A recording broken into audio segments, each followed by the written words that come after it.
Technique ক্লাসে সকলকে স্বাগত। আজকের আমাদের আলোচ্য বিষয় ২০২৬ সালের অষ্টম শ্রেণীর প্রথম পর্যায়ক্রমিক মূল্যায়নের ভূগোলের সেট 1 এর প্রশ্ন এবং তার উত্তর। আমাদের প্রথম পর্যায়ক্রমিক মূল্যায়নে পূর্ণমান থাকবে ৩০, সময় পাবে তোমরা ১ ঘন্টা। তোমাদের এই প্রশ্নপত্রটি নতুন হলিস্টিক কার্ড অনুযায়ী সেট করা হয়েছে। প্রশ্নপত্র শুরু করার আগে আমরা একবার দেখে নেব তোমাদের সিলেবাসে ঠিক কোন চ্যাপ্টার রয়েছে এবং সেখান থেকে কত নম্বরের কোন টাইপের প্রশ্ন আসতে চলেছে। তবে তার আগে বলে দিই, তোমাদের এর আগে প্রথম পর্যায়ক্রমিক মূল্যায়নের বাংলা এবং ইতিহাসের প্রশ্ন এবং তার উত্তর দেওয়া হয়ে গেছে। তোমরা যারা দেখোনি তাই জন্য লিঙ্ক ডেসক্রিপশন বক্সে দেওয়া আছে, তোমরা সেখান থেকে দেখে নিতে পারো।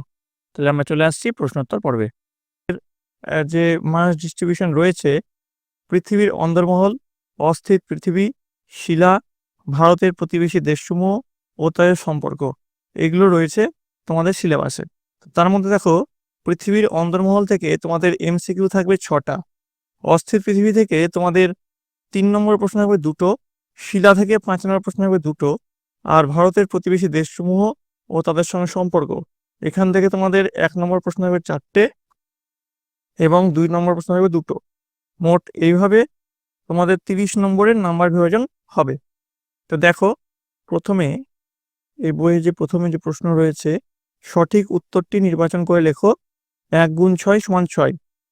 প্রথম যে প্রশ্ন দেখো, পৃথিবীর গভীরতম গর্তটি হলো এ রবিনসন দ্বীপ, বি কোলা, সি মারিয়ানা খাত, ডি কোনোটি নয়।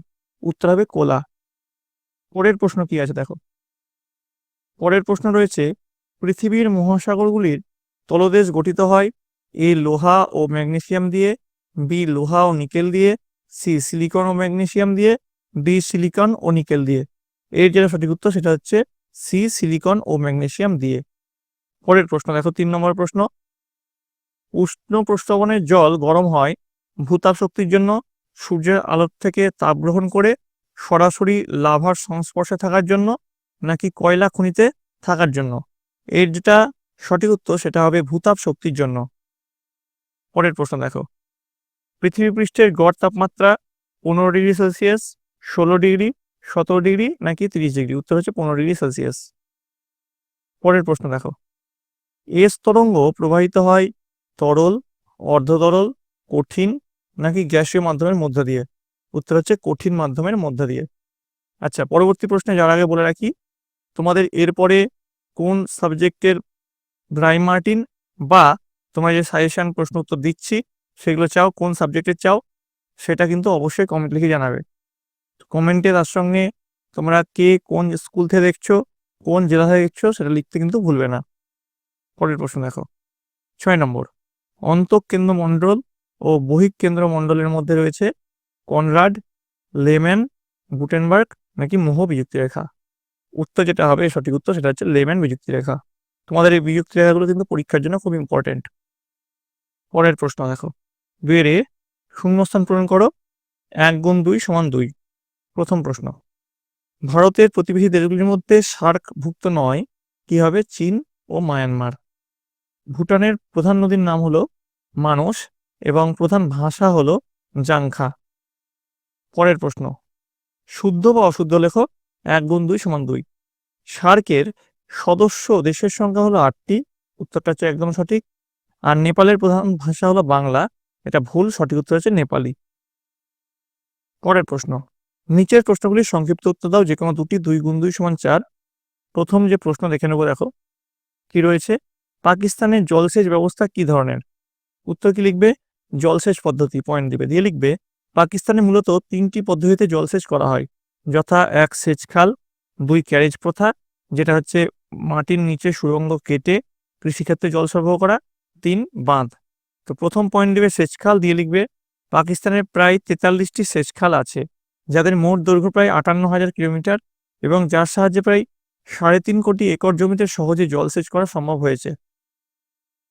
এদেশের গুরুত্বপূর্ণ সেচ খালগুলি হলো ইরাবতী নিম্ন, বাড়ি দোয়াব খাল, উচ্চ ও নিম্ন চন্দ্রভাগা খাল, উচ্চ ও নিম্ন বিতস্তা খাল, সিন্ধু খাল প্রভৃতি বিশেষ উল্লেখযোগ্য। পরের পয়েন্ট দেবে ক্যারেজ প্রথা। তোমাদের ক্যারেজ প্রথার টিকাও কিন্তু পরীক্ষায় আসতে পারে। তো এর উত্তরে লিখবে পাকিস্তানের শুষ্ক অঞ্চল, বালুচিস্তান প্রদেশ সহ মরুপ্রায় অঞ্চলগুলিতে যাতে জল শুকিয়ে না যায়, সেজন্য মাটির নিচে কংক্রিটের সুড়ঙ্গ মানে ভূগর্ভস্থ সুড়ঙ্গ পথ কেটে ক্যারেজ প্রথায় জলসেচ করা হয়।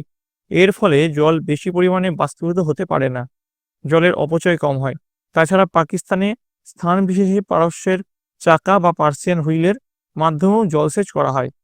3 নম্বর পয়েন্টের বাঁধ দিয়ে লিখবে পাকিস্তানের প্রধান নদী ও তার উপনদীগুলি যেমন ঝিলাম, চন্দ্রভাগা, ইরাবতী, বিপাশা, শতদ্রুর ওপর দিয়ে অসংখ্য বাঁধ দিয়ে জলাধার নির্মাণ করা হয়েছে। পাকিস্তানে জলসেচ তথা কৃষির প্রয়োজনে সিন্ধু নদের উপর নির্মিত বাঁধগুলি হল শুক্কুর বাঁধ, জিন্না বাঁধ, তারবেলা বাঁধ, কোটার বাঁধ, গোলাম মোহাম্মদ বাঁধ। ঝিলাম বা বিতস্ত নদীর ওপর মঙ্গলা, রাসুল, শতদ্রুর ওপর লেমান প্রভৃতি বাঁধ নির্মিত হয়েছে। পরের প্রশ্ন দেখো, নেপালের পর্যটন শিল্প সম্পর্কে যা যেন লেখো। তো দেখো উত্তরে লিখবে ভারতের উত্তরে অবস্থিত স্থলবেষ্টিত দেশ অর্থাৎ ল্যান্ড লকড কান্ট্রি নেপাল পর্যটন শিল্পে অভাবনীয় উন্নতি করেছে। তার কারণ, প্রথম পয়েন্ট দিবে অপরূপ প্রাকৃতিক বা নৈসর্গিক সৌন্দর্য। পূর্ব হিমালয়ের কোলে অবস্থিত নেপাল একটি পর্বতময় রাষ্ট্র। বৈচিত্র্যময় স্বাভাবিক উদ্ভিদে আবৃত ভূপ্রকৃতির অপরূপ প্রাকৃতিক বা নৈসর্গিক সৌন্দর্য সমগ্র বিশ্ববাসীর কাছে অত্যন্ত আকর্ষণীয়। পৃথিবীর 10টি উঁচু পর্বতশৃঙ্গের মধ্যে 8টি নেপালে অবস্থিত। চির তুষারাবৃত পর্বতশৃঙ্গগুলি সহ সমগ্র হিমালয়ের প্রাকৃতিক সৌন্দর্য অতি মনোরম। পরের পয়েন্ট দেবে ট্রেকিং বা পর্বতারোহণ দিয়ে তোমরা লিখবে পৃথিবীর উচ্চতম শৃঙ্গ মাউন্ট এভারেস্ট, যার উচ্চতা 8848.86 মিটার, নেপালে অবস্থিত, যা সমগ্র পৃথিবীর পর্বতারোহীদের কাছে অত্যন্ত আকর্ষণীয়। পর্বতশৃঙ্গ জয়ের আকর্ষণে পর্বতারোহীরা নেপালের বিভিন্ন পর্বতের বেস ক্যাম্পে চলে আসে। এর ফলে বহু বৈদেশিক মুদ্রা অর্জন করা যায়। 3 নম্বর পয়েন্ট দেবে স্থাপত্য ভাস্কর্য দিয়ে লিখবে বহু প্রাচীনকাল থেকে নেপাল স্থাপত্য, ভাস্কর্য ও কারুকার্যে পৃথিবী বিখ্যাত। নেপালের কপিলাবস্তুর অট্টালিকা, পশুপতিনাথের মন্দির, গিরিমালা, সুশোভিত অপরূপ প্রাকৃতিক সৌন্দর্যময় নেপালের দ্বিতীয় বৃহত্তম শহর পোখরা, পাটন, লুম্বিনী, মুক্তিনাথ যেটা নাকি তীর্থস্থান, পাটন, ভাটগাঁও যেটা পুরাকীর্তি, জনকপুর, অন্নপূর্ণা, নাগারকোট, বীরগঞ্জ প্রভৃতি দর্শনীয় স্থানগুলি চোখ ধাঁধানো ভাস্কর্য দর্শকদের মুগ্ধ করে। তারপরের পয়েন্ট আছে রাজধানী হিসেবে কাঠমান্ডু। পরের পয়েন্ট আছে হোটেল ও রেস্টুরেন্ট। তারপরের পয়েন্ট আছে সরকারি আনুকূল্য। এগুলো আমি আর বললাম না, বললে কিন্তু ভিডিওটা লম্বা হয়ে যাবে। এখানে যদি তোমার দেখতে অসুবিধা হয় আমি সরকারি আনুকূল্যটা পড়ে দিচ্ছি। পর্যটন শিল্পের সর্বাঙ্গীন উন্নতির জন্য নেপাল সরকার অত্যন্ত আন্তরিক। তার ফলে নেপালে পর্যটন শিল্পের অভাবনীয় উন্নতি হয়েছে। ঠিক আছে, এবার দেখো পরের যে প্রশ্ন, 3 নম্বর প্রশ্ন, সারা পৃথিবীর পর্বতারোহীরা নেপালে পর্বত আরোহণ করতে আসেন কেন?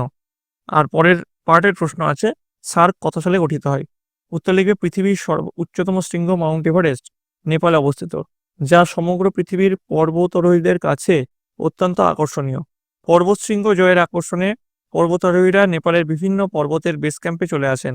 এর ফলে বহু বৈদেশিক মুদ্রা অর্জন করা যায়।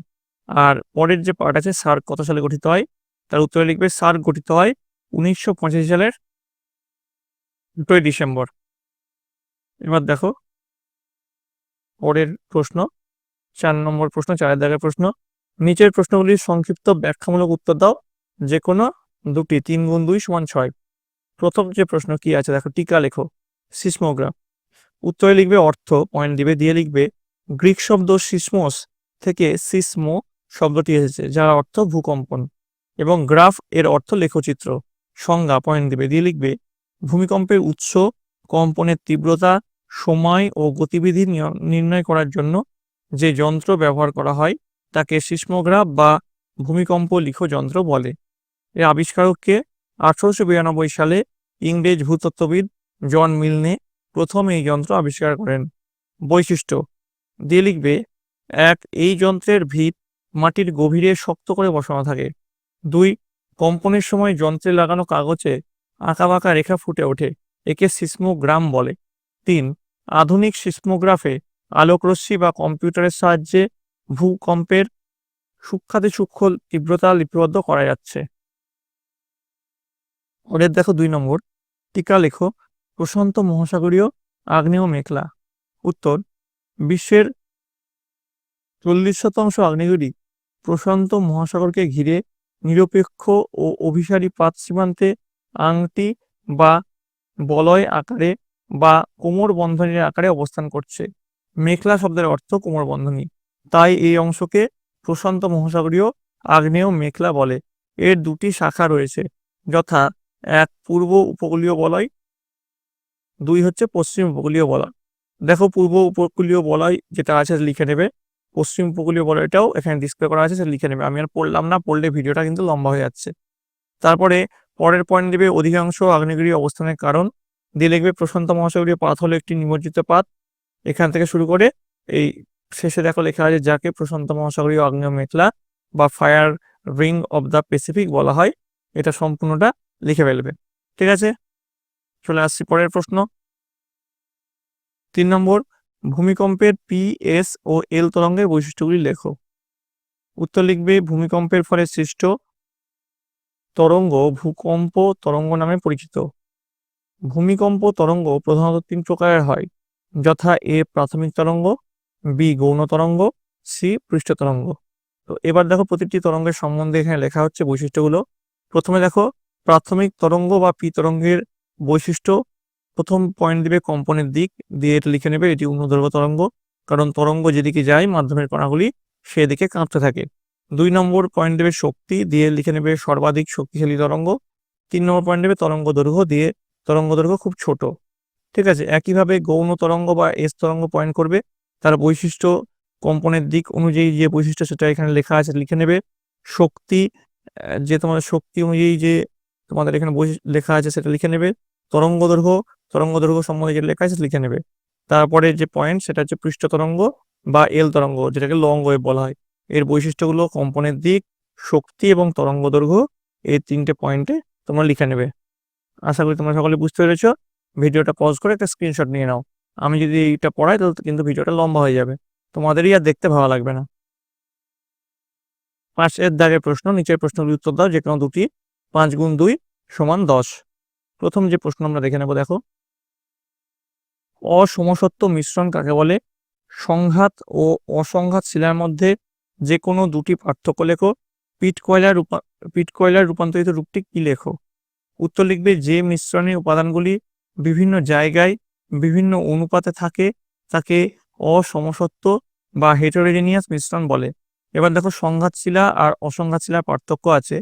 তো বিষয় ধরি, তাহলে সংঘাত শিলার ক্ষেত্রে লিখবে যান্ত্রিক উপায়ে গঠিত পলল সঞ্চিত হয়ে সৃষ্ট পাওয়ারী শিলাকে সংঘাত শিলা বলে। আর অসংঘাত শিলার ক্ষেত্রে লিখবে জৈবিক বা রাসায়নিক উপায়ে গঠিত পলল সঞ্চিত হয়ে সৃষ্ট পাওয়ারিক শিলাকে অসংঘাত শিলা বলে। তারপরের যে বিষয় সেটা হচ্ছে দানার আকৃতি, দিয়ে লিখবে এই শিলার দানাগুলি অপেক্ষিত বড় হয় আর এই শিলার দানাগুলি তুলনামূলকভাবে ছোট হয়। এটা লিখবে অসংঘাত শিলার ক্ষেত্রে। এবার দেখো পরের যে প্রশ্ন, কাস্ট ভূমিরূপ কি? খনিজের কাঠিন্য পরিমাপের স্কেলের নাম লেখো। মার্বেল শিলার যে কোনো দুটি বৈশিষ্ট্য উল্লেখ করো।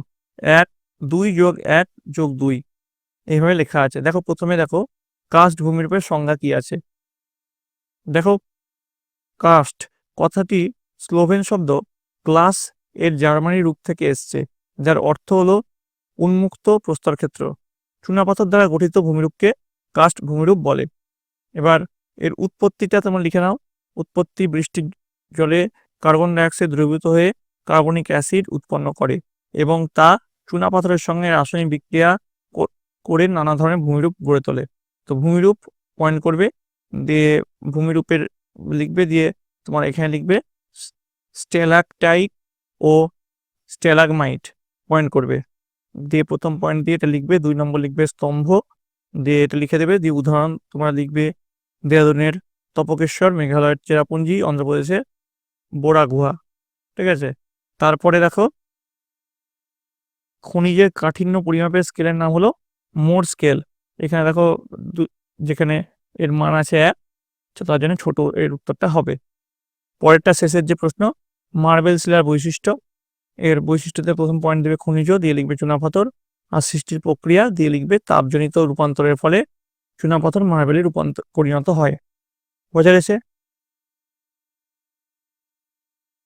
তারপরে আসছে 3 নম্বর প্রশ্ন, 3 দাগের প্রশ্ন, শিলা থেকে কিভাবে মাটির সৃষ্টি হয়? উত্তর লিখবে, শিলা থেকে মৃত্তিকা সৃষ্টির প্রক্রিয়াকে বলা হয় পেডোজেনেসিস। এটি কয়েকটি পর্যায়ক্রমিক পদ্ধতিতে সৃষ্টি হয়, যা নিম্নে বর্ণনা করা হল। দিয়ে প্রথম পয়েন্ট দিবে আবহাওয়া বিকার বা ওয়েদারিং, দিয়ে এই কথাটা লিখে নেবে, এর লেখা আছে সেটা ভালো করে লিখে নেবে, ঠিক আছে। 2 নম্বর পয়েন্ট দেবে সংযোজন বা এডিশন, দিয়ে সংযোজন সম্বন্ধে যেটা লিখে দিচ্ছি সেটা লিখে নেবে। তারপরে আছে অপসারণ, দিয়ে অপসারণটা এইভাবে লিখে নেবে। পরের পয়েন্ট দেবে রেগোলিথের উৎপত্তি, দিয়ে তোমরা এইভাবে যে ডিসপ্লে হচ্ছে তোমাদের স্ক্রিনে সেভাবে তোমরা লিখে নেবে, ঠিক আছে। এবার দেখো তোমাদের অষ্টম শ্রেণীর ভূগোলের হলিস্টিক টেকনোলজি প্রশ্ন উত্তর পর্বটি শেষ হলো। তোমাদের এই প্রশ্ন উত্তর পর্বটি কেমন লেগেছে অবশ্যই কমেন্টে জানাবে। এরপরে তোমরা রায় মার্টিনের কোন সাবজেক্টের প্রশ্ন উত্তর চাও এবং সাজেশন হিসাবে আমি যে সাজেশনগুলো দিচ্ছি সেটাই বা পরবর্তী সেট কোন সাবজেক্টের চাও সেটা কিন্তু কমেন্টে অবশ্যই লিখে জানাবে। তোমাদের এই যে পরীক্ষাটা হবে সেটা এপ্রিল মাসে হবে। তোমরা সকলে মন দিয়ে ভালো করে পড়াশোনা করো। তোমরা সকলে ভালো থাকো, তোমরা সকলে সুস্থ থাকো।